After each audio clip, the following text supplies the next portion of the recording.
Welcome to DWI Steelers segment. Fellas, listen, we got a lot to talk about. So, without further ado, let's get straight into it.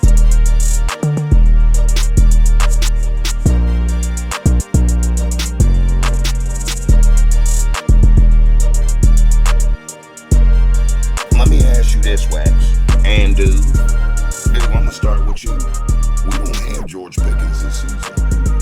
You worried? No. Are you about George Pickens? about him going against him and not having him? I don't think we played Dallas this year, so I don't think we'll go against them. There's gonna be a time where we will. I'm sure. if we and go he's to young. if we go to the Super Bowl, that's about it. I hear you calling it. But no, because I think he's a crash out.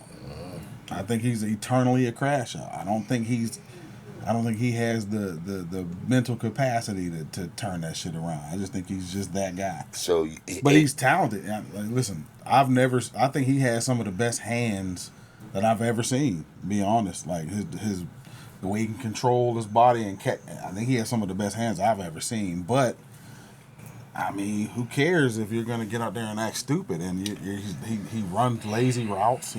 So I think we got better in the receiving core with DK Metcalf. Is it safe to say you won't miss him? I can't say I won't miss him if he goes on there and balls out. He's going to. He's down there. I'll take all of this back. But I knew we should have kept him. Bruh, he's going to Dallas.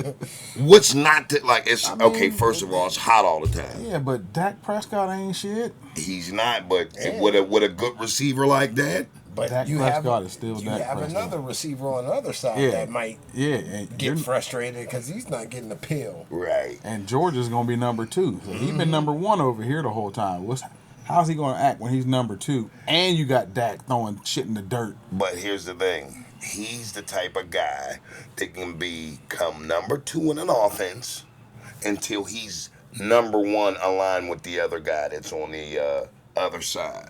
Meaning him, and I know what you're about to say, but him and CeeDee Lamb are about to be in serious competition. And me as a quarterback, I'd like to have that type of problem. Oh, yeah. I will say this. Jerry Jones will find a way to blow that all up. I agree. He's an idiot. Because they already paid CD, so they're not going to pay. Like, George is working. He's working for his paycheck right now. Like, he's working for his next paycheck. So he better get out there and stop being lazy. Like I said, running lazy routes, not blocking, just doing extra stuff. Like, you can't do that. You're on a contract year, brother. Like, don't mess your money up. Tell me one receiver that ain't hungry that's not going to. Dude, it's thousands. It's 99,000 degrees out there, and y'all got a dome. Put Illy in a dome, bro. Let me get dome atmosphere, and I can guarantee this. If I wake up every Sunday and every other week we get to play in this place, I'm going to be there showing up and showing the hell out just for the simple fact that this is my life now in Dallas, Wax. Mm-hmm. You're not cold. You're not freezing. You get to be down there where it's hot at.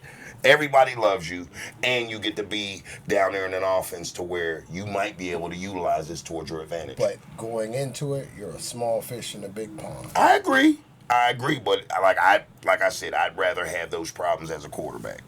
Having both of those two as weapons, man, that shit's gonna be cold-blooded. It's a good problem to have, but you just got to be a good quarterback first. And their defense is cold-blooded. I just don't see Dak. I don't see Dak being able to utilize them. If you had somebody else, you know what I mean, like somebody, one of them dogs, like a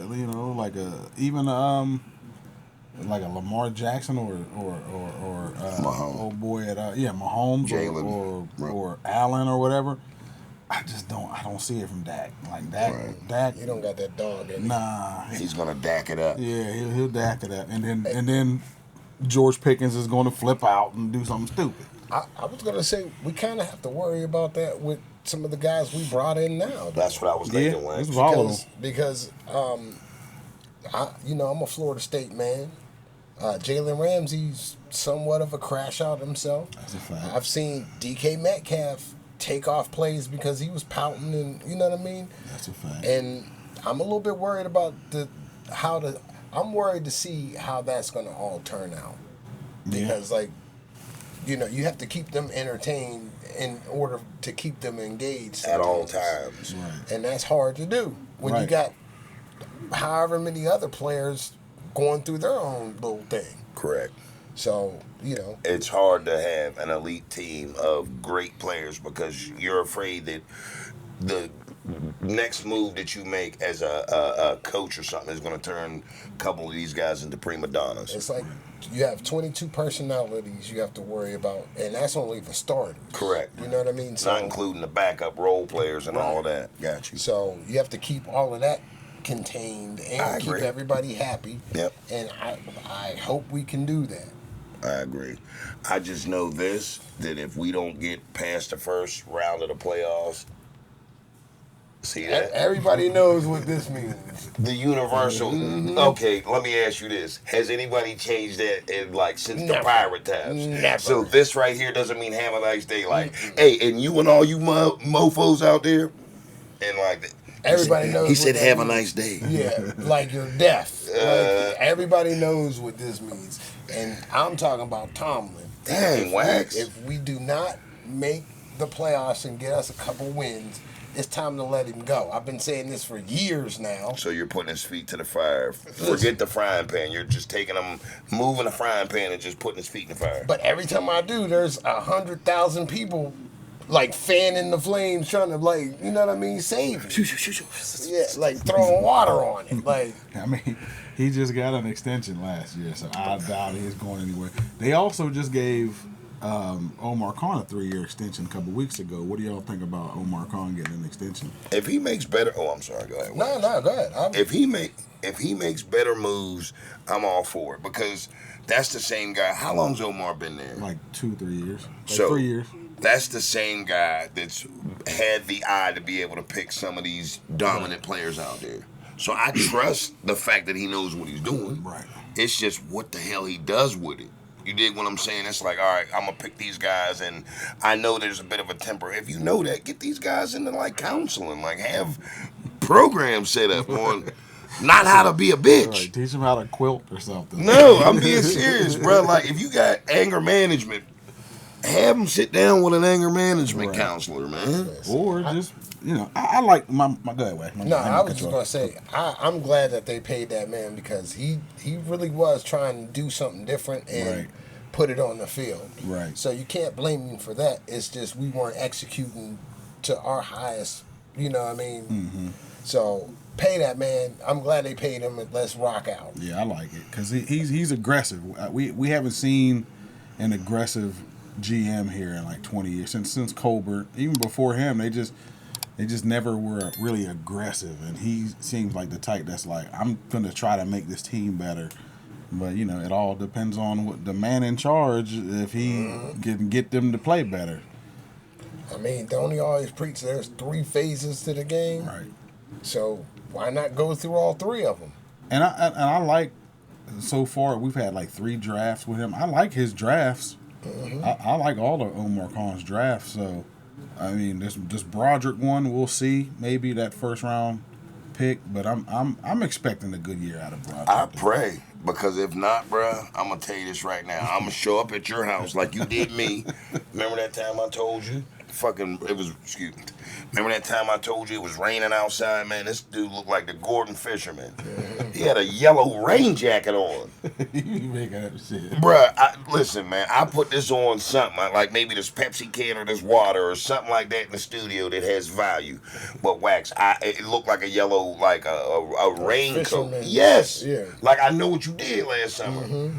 So I answer the door. It's raining outside. I'm like, who the hell? I'm like, who's dressed like Gordon's Fisherman? So I flick the light on this dude. Dude's so I open the door up. Dude comes in, and he has a sickle.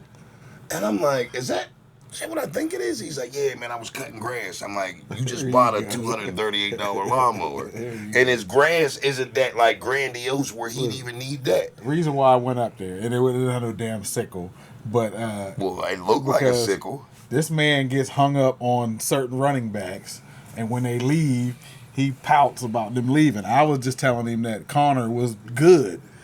I would rather have Connor than Najee. It was game 30. It was like 30 games in. Like, they play like 17 games a season. So, like, it was like on game 30. This boy had 108 yards off of 40 fucking carries.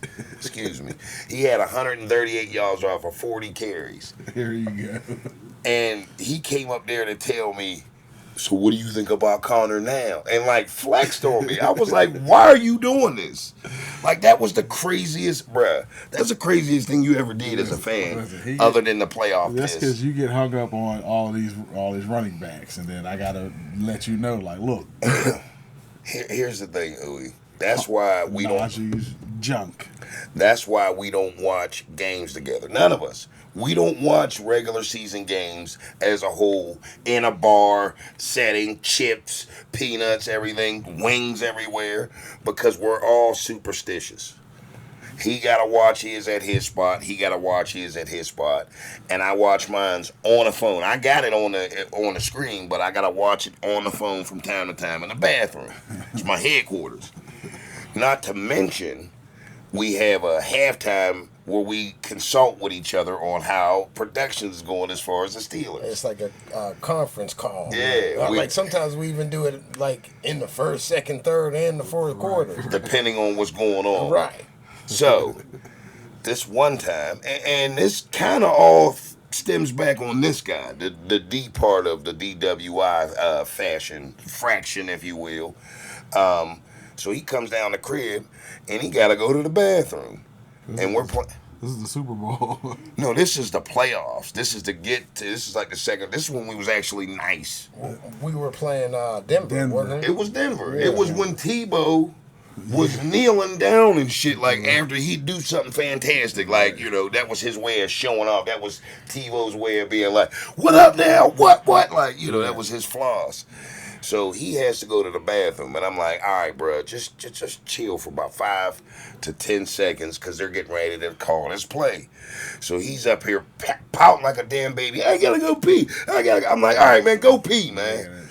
As this man's walking back, all I see is Tim Tebow go back and throw this ball was a laser straight into Smith's arms. That brother ran right underneath it and caught that. It was Thomas, my bad. And we lost that game. Stiff arm, gay, Rudy. Bro, we lost that game. Yeah, I know. I was there. All because he bought that bad luck pissed in my damn toilet in my headquarters, man, and fucked up the whole functionary of the house. Yeah. And then what about that championship when we was all together, the Super Bowl? When we had that Super Bowl party, my dad was there. Herman Glover comes through the damn door cracking up when we was getting beat by Green Bay, by the same quarterback we got now. Right. Bruh, we've been through some shit with these Steelers, man. That's what gives us the license to be able to talk about these boys so much and so, because we've been a fan for a long time, man. And the right. We do got the rights now. Mm-hmm. So with that being said, you know what they say, fellas. All good things must come to an end. But there's a silver lining in this. We'll be back next week. Same time, same location, different material. Peace.